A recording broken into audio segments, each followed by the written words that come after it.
ইসরায়েলে হামাসের অভিযান আল আকসা ফ্লাডের সমর্থন এবং তেল আবিবের হামলার প্রতিবাদে মুসলিম বিশ্ব বিক্ষোভের ডাক দিয়েছে। শুক্রবার হাজার হাজার মানুষ ফিলিস্তিনিদের প্রতি সংহতি জানাতে রাস্তায় নেমে আসে। জুমার নামাজের পর ফিলিস্তিনিদের প্রতি সংহতি জানাতে রাস্তায় নামে হামাসের সবচেয়ে বড় সমর্থক ইরানের হাজার হাজার মানুষ। এছাড়া বিক্ষোভ ছড়িয়ে পড়ে ইরাক, লেবানন, সিরিয়া সহ মধ্যপ্রাচ্যের অন্যান্য দেশগুলোতেও। অন্যদিকে এশিয়ার পাকিস্তান, মালয়েশিয়া, ইন্দোনেশিয়া সহ অনেক দেশেই পালিত হয়েছে কর্মসূচি।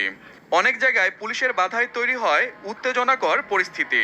সিঙ্গাপুর, শ্রীলঙ্কা, জাপানের মতো দেশগুলোতেও ইসরায়েলের বর্বরতা বন্ধের আহ্বান জানিয়ে র্যালি করেছে সাধারণ মানুষ।